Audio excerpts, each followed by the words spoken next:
बेटा question number 22 बहुत अच्छा है। यहाँ पे आपको लगता है कि आप फिजिक्स पढ़ते हैं तो अच्छा लगता है। देखिए, ये अगर ट्रेन की पटरी है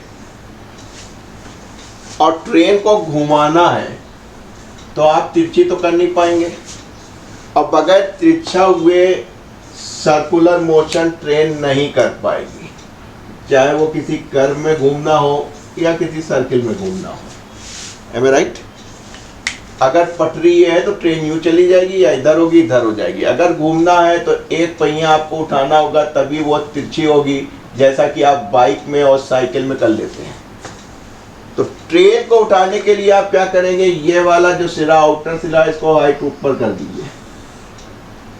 यानी ये आपकी 1 मीटर की दूरी थी इस ट्रेन में, और आपने इसको एच उल्टा कर दिया, तो अब देखिए अब आप ट्रेन की तिरछी हो गई। अब ये आराम से सर्कुलर मोशन कर लेगी। ये आपका थीटा होता है, ये 90 डिग्री है। तो आप बड़े आराम से कह सकते हैं कि सर जो टेन थीटा होगा वो परपेंडिकुलर अपॉन बेस होगा, यानी दिस अपॉन दिस।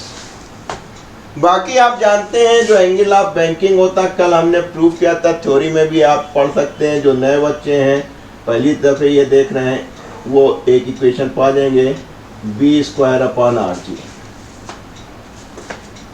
ट्रेन जो थी उसकी स्पीड 20 मीटर प्रति सेकंड थी।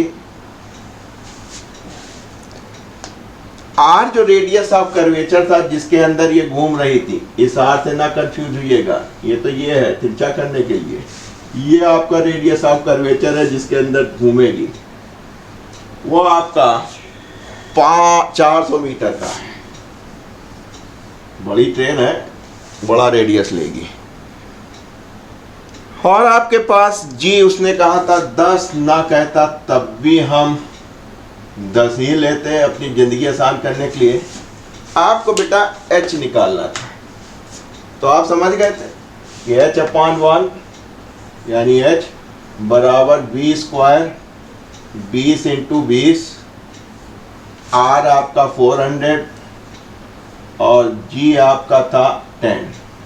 तो इससे इससे इससे इससे ये उड़ा दिया, 2 2 4 ये उड़ गया, 1/10 यानी h बराबर 0.1 मीटर।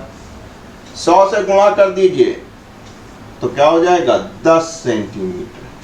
तो देखिए मात्र आपने अपनी रेल की पटरी को 10 सेंटीमीटर ऊपर कर दिया, और वो देखिए पूरा 400 मीटर का गोला 20 मीटर पर सेकेंड स्क्वायर से कंप्लीट कर लेगी बगैर गिरे हुए।